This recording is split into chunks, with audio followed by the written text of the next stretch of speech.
नमस्कार, मैं कशिश। आप देख रहे हैं नेक्स्ट 9 स्पिरिचुअल। हिंदुओं में देवी राधा और भगवान श्री कृष्णा को प्रेम का प्रतीक माना गया है, मगर इनका विवाह कभी नहीं हुआ। आखिर क्यों नहीं हुआ राधा कृष्ण की शादी? ये सवाल हमेशा लोगों में बना रहता है कि ऐसा क्या हुआ और कब हुआ था।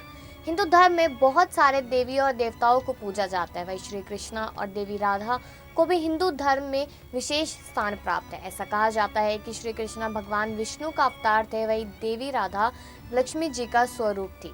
राधा और कृष्ण के अलौकिक प्रेम में जुड़ी कई कहानियां प्रचलित है। इन दोनों की प्रेम गाथा पर कई फिल्में और टीवी सीरियल भी गढ़े गए हैं। इन सभी में जहां एक तरफ राधा और कृष्णा की प्रेम लीलाओं को दिखाया गया है, वहीं दूसरी तरफ राधा और कृष्णा के बिछड़ने को भी नजरअंदाज नहीं किया गया। श्री कृष्णा और राधा की अनोखी प्रेम कहानी पर बने काफ़ी सीरियल बनते हैं और साथ ही ऐसे सीरियल्स लोग काफ़ी ज़्यादा पसंद भी करते हैं और उनकी लीलाएं भी दिखाई जाती है। बता दें, बात तो यह तक पहुंच गई थी कि दोनों के विवाह की बात भी हुई और तैयारियां भी शुरू हो गई थी। वास्तव में राधा और कृष्ण की जोड़ी कथाओं में भी यही सुनने को मिला है कि राधा और कृष्ण ने एक दूसरे के से कभी भी विवाह नहीं किया था, मगर सभी यह जानना चाहते कि आखिर ऐसी क्या वजह रही थी जो राधा और कृष्णा का विवाह नहीं हुआ था। बता दें कि एक बार भगवान श्री कृष्ण के परम भक्त श्रीधामा जब उनके दर्शन के लिए गोकुल पहुंचे तो वह अपने आराध्या को पुकारते हैं। बहुत पुकारने पर भी उन्होंने श्री कृष्णा के दर्शन नहीं कर पाए। तब वे नारद जी के पास पहुंचे और इसका कारण भी पूछा। नारद उन्हें बताते हैं कि आप अधूरा नाम ले रहे थे। गोकुल में श्री कृष्णा से पहले आपको श्री कृष्णा प्रेमिका राधा रानी का नाम लेना चाहिए था। श्रीधामा को नारद मुनि की बात समझ में नहीं आती। वह किसी तरह से अपने आराध्य के दर्शन करने के लिए पहुंचे। उन्हें भोग में माखन चढ़ाते देखा, मगर जब श्रीधामा देखते हैं कि राधा उन्हें अपना झूठा माखन खिला रही है तो वह काफी क्रोध में आ जाते हैं।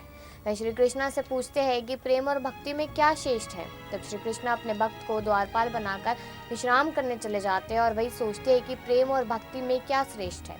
श्री कृष्णा को जब कुछ समझ नहीं आता तो वह राधा को याद करते हैं और श्री राधा उनके पास दौड़ी चली आती है, मगर श्रीधामा उन्हें अंदर नहीं जाने देते। दोनों में तर्क वितर्क भी होता है। जैसे ही राधा श्री कृष्णा के कक्ष में प्रवेश करने लगती है, श्रीधामा उन्हें 100 वर्ष तक श्री कृष्णा को भूल जाने और मृत्यु लोक में रहने का श्राप दे देते हैं। वही श्रीधामा के श्राप के बाद राधा को पृथ्वी लोक जाना होता है। श्री कृष्ण भी अपनी राधा से मिलने के लिए पृथ्वी पर जन्म लेते हैं, मगर राधा को गोकुल का कुछ भी याद नहीं रहता। भले राधा को गोकुल के बारे में कुछ भी याद नहीं होता, मगर श्री कृष्णा उन्हें कभी सपने में तो कभी अपनी आंखों में गोकुल के दर्शन करा देते हैं। राधा को भी श्री कृष्णा से प्रेम हो जाता है, मगर राधा के बाल सखा एवं महापंडित उग्रपद के पुत्र आयान को भी राधा से प्रेम होता है। वह राधा को हासिल करने के लिए श्री कृष्णा को मारने का प्रयास तक करता है और वह राजा कंस के साथ मिलकर काफी असुरों को बुलाता है, मगर राधा कृष्ण को अलग नहीं कर पाता। तभी ये घटना दौरान राधा के पिता को अपने परम मित्र उग्रपद को वचन देना पड़ा कि वह जीवन में एक बार उग्रपद की किसी एक मांग को जरूर पूरा करेंगे। मौका आने पर उग्रपद अपने बेटे आयान का विवाह राधा से कराने की बात रखते हैं, मगर राधा के पिता राधा का विवाह श्री कृष्णा से कराना चाहते थे और अपना वचन पूरा नहीं कर पाने की वजह से वे संन्यास लेने की घोषणा तक कर देते हैं। तब ही श्री कृष्णा को गोकुल में श्रीधामा द्वारा राधा को दिया गया श्राप याद आता है। श्री कृष्णा इस बात का जिक्र राधा से करते हैं और विवाह को न करने की बात कहते हैं। इसके साथ ही वे राधा को पुत्री धर्म निभाने के लिए भी कहते हैं। राधा अपने पिता का मान रखने के लिए श्री कृष्णा की जगह अपने बाल सखा आयान से विवाह कर लेती है और श्री कृष्णा भी अपना कर्म करने के लिए वृंदावन से मथुरा चले जाते हैं। इस तरह राधा और कृष्णा कभी भी एक दूसरे से विवाह नहीं कर पाते हैं। ये वीडियो आपको पसंद आया हो तो इसे लाइक करें, शेयर करें। साथ ही इसी तरह की धार्मिक कथाओं को देखने के लिए सब्सक्राइब करें नेक्स्ट 9 स्पिरिचुअल को।